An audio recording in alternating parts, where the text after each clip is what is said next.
कटरा के हज़ारों लोगों के पास कोई सेकंड ऑप्शन ही नहीं है। जय माता दी दोस्तों, मेरा नाम है अंकुश अंताल और मैं रहता हूँ कटरा माता वैष्णो देवी में।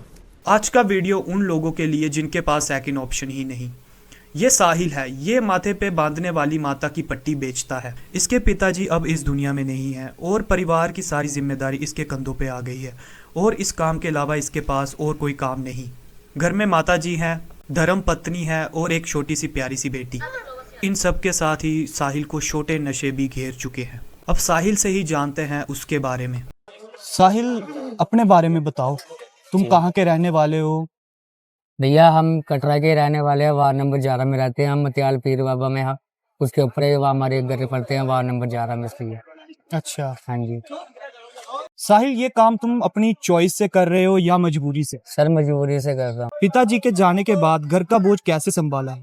बहुत मुश्किल से संभाला भैया। अगर आज तुम्हें कोई स्टेबल काम मिल जाए तो ये काम तुम छोड़ना चाहोगे? बिल्कुल भैया, हमें अच्छा काम मिल जाए तो हमको कोई जरूरत नहीं है ये काम करने। एक मजबूरी है, हमारी घर की गरीबी है, इसलिए हम ये काम कर रहे हैं।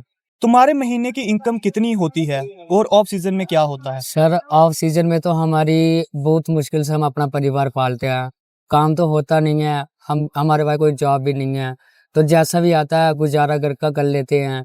तो थोड़ा काम हो तो हमारा थोड़ा बहुत सर्कल चल जाता है। बट हमको मतलब कि थोड़ी यही प्रॉब्लम होती है कि ऑफ सीजन में हमारा काम बिल्कुल भी नहीं होता है। बहुत मुश्किल से हम अपना परिवार पालते हैं और कोई रोजगार तो हमारे पास है ही नहीं। साहिल, जैसे कि मैं देख पा रहा हूँ तुम्हें थोड़ा छोटा मोटा नशा भी लगा हुआ है।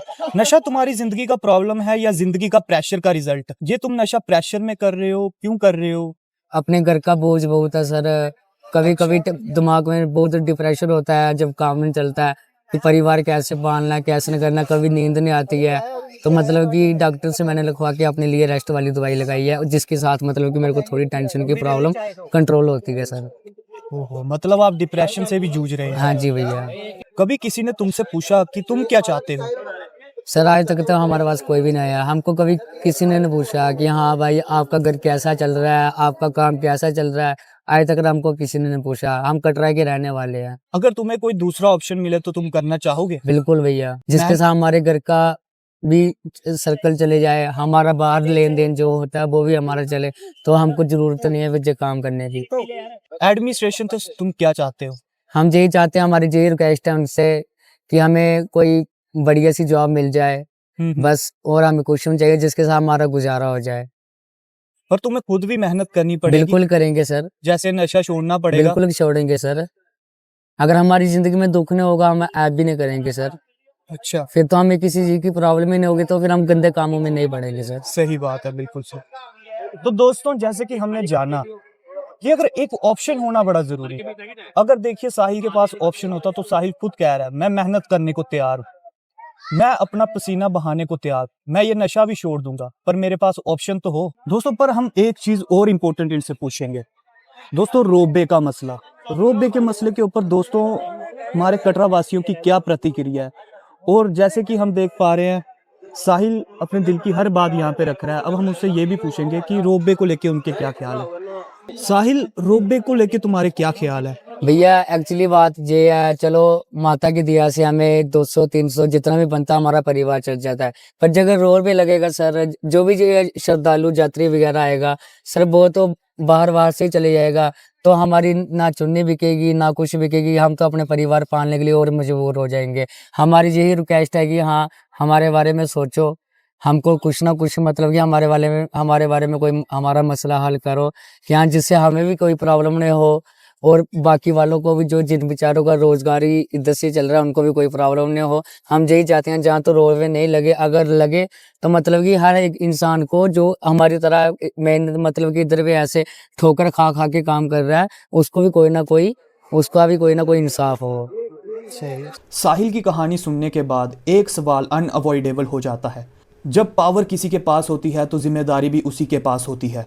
आज कटरा रियासी सीट से बीजेपी जीती है। हाँ, उनके कार्यकर्ता एक्टिव हैं, ऑर्गेनाइजेशन स्ट्रांग है, तो ये सिर्फ क्रिटिसिज्म नहीं, एक्सपेक्टेशन भी है उनसे। मैं बीजेपी के कार्यकर्ताओं से पूछना चाहता हूँ कि साहिल जैसे लोग आपकी डेली रिपोर्ट्स में क्यों नहीं आते? और माननीय विधायक से भी सीधी सी बात, हर नई सरकार पुरानी सरकारों को ब्लेम करती है, पर माननीय विधायक से सवाल है कि फ्यूचर का क्या प्लान है। साहिल जैसे इनफॉर्मल वर्कर्स के लिए कौन सा ट्रेनिंग प्रोग्राम, कौन सा एम्प्लॉयमेंट मॉडल, कौन सा रिहैबिलिटेशन प्रोग्राम। सिर्फ ये कहने से कि पहले की सरकारों ने कुछ नहीं किया आपकी जिम्मेदारी खत्म नहीं हो जाती। रोबे प्रोजेक्ट को लेकर सबके अपने अलग अलग ओपिनियन है, पर लेकिन सबसे बात करने के बाद एक बात तो क्लियर सब मानते हैं, इसका लोकल इकोनॉमी पे इम्पैक्ट तो पड़ेगा।